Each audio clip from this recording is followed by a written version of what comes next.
Hello dear students, a very good morning to all of you and I hope you all are fine, fit at home and doing your work regularly. Students, class 11th history में हम revision कर रहे हैं chapter and that is path to modernisation. It means आधुनिकीकरण के रास्ते. आधुनिकीकरण के रास्ते इस चैप्टर में ऑलरेडी हम रीड कर चुके हैं अबाउट चाइना एंड जापान कि किस प्रकार से एशिया के दो बड़े कंट्रीज के रूप में कह सकते हैं कि सामने आए, किस प्रकार से इन्होंने अपना डेवलपमेंट किया. चाइना और जापान दोनों के बारे में ही हम ऑलरेडी इस चैप्टर में रीड कर चुके हैं. So today we will discuss some important questions of the chapter.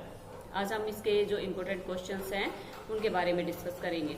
China और जापान के मॉडर्नाइजेशन की अगर हम बात करते हैं तो दोनों ही कंट्री कह सकते हैं कि आज वर्ल्ड में एक डेवलप्ड कंट्री के रूप में हमारे सामने हैं. और विशेषकर इसमें हम स्पेशली नाम ले सकते हैं जापान का कि जापान ने किस प्रकार से जो कह सकते हैं कि एम्परर जो इनका सिस्टम था उस टाइम से लेके और प्रेजेंट टाइम तक किस प्रकार से अपने आप को एक बहुत बड़ी कंट्री के रूप में आज ये सामने आए हैं. एक टेक्नोलॉजी की कंट्री इसको कह सकते हैं, यानी कि टेक्नोलॉजी का देश इनका कह सकते हैं. So let's continue our class.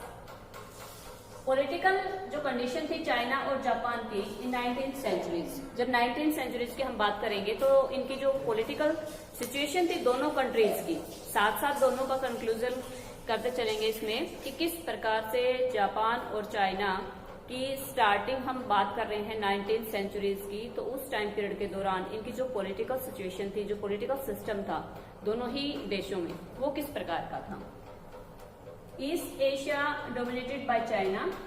जो चाइना की अगर लोकेशन की बात करते हैं तो ये एशिया के ईस्ट पार्ट में पड़ता है.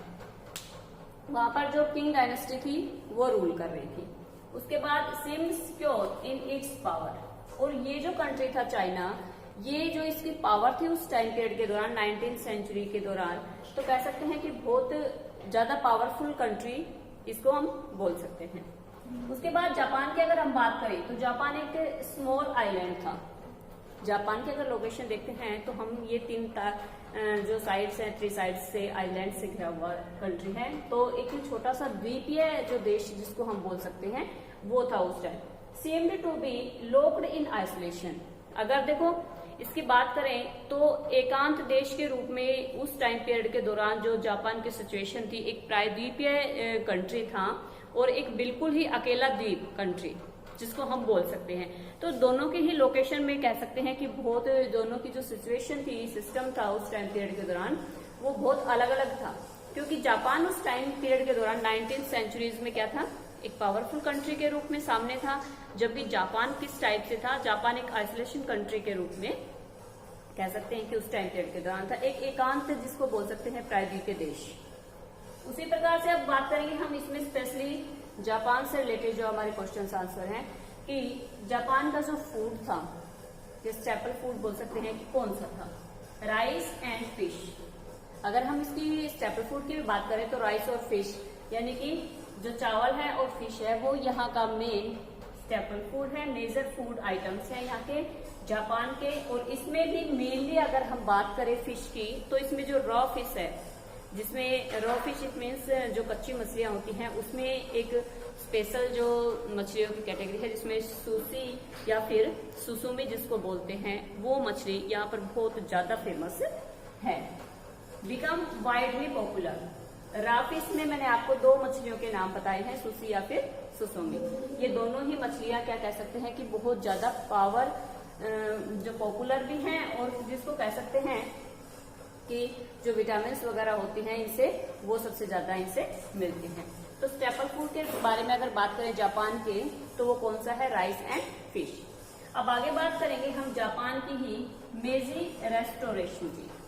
मेजी restoration a big change in Japan, जिसके बारे में कह सकते हैं कि इसके बाद मेजी रेस्टोरेशन इट मीन्स मेजी पुनर्स्थापन, यानी कि मेजी की दोबारा से स्थापना होना. अब इसमें मेजी चीज क्या है और ये जो रेस्टोरेशन जिसकी हम बात कर रहे हैं वो जापान में क्या था, जिसके कारण जब ये कह सकते हैं 1867 और 68 में जो मेजी रेस्टोरेशन था, जो मेजी पुनर्स्थापन था, वो किस प्रकार से स्टैब्लिश हुआ जापान में और उसके बाद से जापान एक पावरफुल कंट्री के रूप में दुनिया के सामने आ गया था.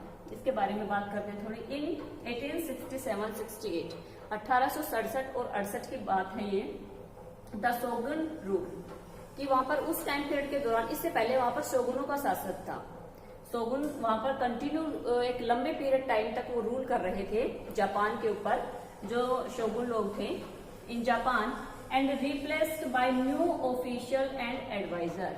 अब उनको रिप्लेस कर दिया गया, उनको हटा दिया गया, चाहे वो किसी भी कंडीशंस में किसी भी टाइप से ये सारी चीजें वहां पर मेंशन हुई हो, तो किनके द्वारा, ऑफिशियल जो आधिकारिक और जो एडवाइजर थे, जो सलाहकार लोग थे वहां पर, उनके द्वारा जो शोगुन लोग थे जो कि लंबे टाइम पीरियड से जापान में शासन कर रहे थे, उनको वहां से हटाकर वहां पर क्या किया गया, these people ruled in the name of the Japanese emperor, और इन लोगों ने रूल करना शुरू कर दिया जापान में। हम बात करें 1867 के टाइम पीरियड की, जब मेजी पुनर्स्थापन हुआ था जापान में, और जिसके बाद चेंजेस आते गए जापान में कंटिन्यूअसली। ऑफिशियल्स और एडवाइजर्स जो लोग थे, सलाहकार और जो आधिकारिक लोग थे, उन्होंने क्या किया, उन्होंने शोगुनों को सत्ता से हटा दिया, और उसके बाद इन लोगों ने रूल करना शुरू कर दिया एम्परर के नाम पर। यानी कि जो सम्राट था उस टाइम पीरियड में, जो सर्वे सर्वा था, जिसको हटा दिया गया था शोगुन्स लोगों के द्वारा। ये शोगुन क्या है, इसमें एक डायनेस्टी है, एक वंश के लोग हैं जिनको शोगुन बोला जाता था। उन्होंने एम्परर की पावर को छीनकर अपने आप को वहां पर कह सकते हैं कि पोजीशन में वो या पावर में वो ले आए थे। तो ये रिप्लेस किए गए किसके द्वारा, ऑफिशियल और एडवाइजर लोगों के द्वारा। अब उसके बाद जापान में जब इन लोगों ने पावर में आए ये सारे के सारे, तो ये रूल किसके नाम पे करने लगे, एम्परर के नाम, सम्राट के नाम पर शासन चलाने लगे। और सम्राट को इन्होंने क्या किया कि सम्राट को इन्होंने दोबारा से पावर में ला दिया। दोबारा से कह सकते हैं कि फर्स्ट पर्सन जो था वो जापान में कौन बन गया था, सम्राट बन गया था। अब उसके बाद करते हैं the emperor again became all powerful in the country, पूरी की पूरी पावर इसके बाद किसके हाथों में आ गई, जापान की, सम्राट के हाथों में आ गई, एम्परर के हाथों में आ गई। This event is termed as the Meiji Restoration in Japan history. Japan history में इसी घटना को नाम दिया जाता है मेजी पुनर्स्थापन, या आप इसको बोल सकते हैं मेजी रेस्टोरेशन, मेजी पुनर्स्थापन। मेजी किसको दिया जाता है नाम, मेजी सम्राट को नाम दिया जाता है। सम्राट के नाम पर ही उस टाइम पीरियड के दौरान जो रूल चल रहा था, तो उसी को नाम दे दिया गया मेजी पुनर्स्थापन। इट मीन्स मेजी के शासन की दोबारा से स्थापना होना। And this is the most important incident in the Japan history. और ये एक बहुत बड़ी घटना कह सकते हैं कि जिसके बाद जापान क्या हुआ था कि जापान लगातार कंटिन्यूसली अगर हम बात करें तो एक डेवलप्ड कंट्री के रूप में सामने आने लगा था आफ्टर द मेजी रेस्टोरेशन के बाद। तो ये थी जापान की हिस्ट्री में मेजी पुनर्स्थापन की घटना इन 1867-68। इसमें क्या हुआ था कि किनको हटाया गया था, शोगुन लोगों को हटाया गया था, किसके द्वारा, by the officials and the advisory, जो ऑफिसर्स थे उनके द्वारा। शासन किसके हाथ में आया, उन्हीं लोगों के हाथ में आया, बट उन्होंने रूलिंग किसके नाम पर शुरू की थी, एम्परर के नाम पर शुरू की थी। और मेजी किसको बोला गया था, जो सम्राट के नाम पर रूल चल रहा था, सम्राट को ही इन्होंने मेजी का नाम दिया गया। अब बात करते हैं 2 चेंजेस की मेड बाय द मेजी। जब वहां पर मेजी लोगों का शासन आया तो कह सकते हैं कि वहां पर कुछ ना कुछ चेंजेस तो जरूर आएंगे, क्योंकि वो अपने अकॉर्डिंग काम करेंगे, डेवलपमेंट की तरफ काम करना शुरू करेंगे। तो उन्होंने क्या ऐसे काम किए, इनमें से हम 2 मेन्स जो उन्होंने डिसीजन लिए थे उनको देखते हैं। All young man over 20 years of the age, जितने भी व्यक्ति थे, यंग लोग थे जितने भी वहां पर 20 ईयर्स से अबोव, इट मीन्स 20 साल से ऊपर के जितने भी यंग मैन थे, उन्होंने क्या किया, has a fixed period of military service.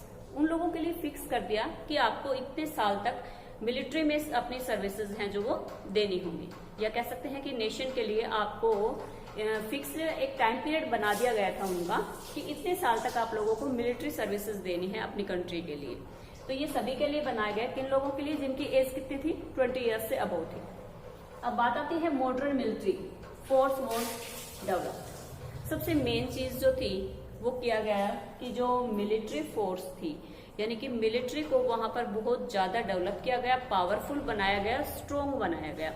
यही रीजन है कि जो जापान को हम कह सकते हैं कि जापान ने बहुत अच्छा एक डिसीजन लिया था कि जब उन्होंने अपनी मिलिट्री पावर को कह सकते हैं कि डेवलप करने की, पावरफुल बनाने की कोशिश उन्होंने की थी। तो इसके बाद बात आती है कि ये दोनों चेंजेस किए गए बाय द मेजी। मेजी पुनर्स्थापन, मेजी रेस्टोरेशन इन 1867। उसके बाद चेंजेस किए गए। 20 साल से ऊपर के लोगों को, यंग जो जनरेशन थी उनको बोला गया 20 ईयर्स से अबव जो थे कि आप मिलिट्री सर्विसेज देंगे। एक टाइम पीरियड फिक्स कर दिया गया कि आप इतने साल तक आप लोगों को सर्विसेज देनी है। उसके बाद मिलिट्री जो पावर थी इनकी, सबसे ज्यादा मेन काम किया गया उसी के ऊपर, सबसे ज्यादा पावरफुल बनाया गया, सबसे ज्यादा स्ट्रॉन्ग बनाया गया उसको। अब उसके बाद हम बात करेंगे मेड बाय स्लोगन फुकोक्यू क्योही। ये दो वर्ड हैं जो जापानी लैंग्वेज में है, फुकोक्यू क्योही। इसका मीनिंग देखते हैं कि इनका मीनिंग क्या होता है। और ये एक बहुत ही कह सकते हैं जो स्लोगन दिया गया था बहुत अच्छा था। The slogan fukoku kyohei under the Meiji rule in Japan. Slogan दिया गया किसके रूलिंग के दौरान? मेजी के रूलिंग के दौरान। क्या दिया गया था? जो स्लोगन था वो था फुकोक्यू क्योही। और इसका मेन कह सकते हैं कि इसका मीनिंग अगर हम देखें तो इसका मीनिंग क्या होगा? Rich country and strong army, यानी कि समृद्ध देश और मजबूत सेना। It means fukoku क्योही।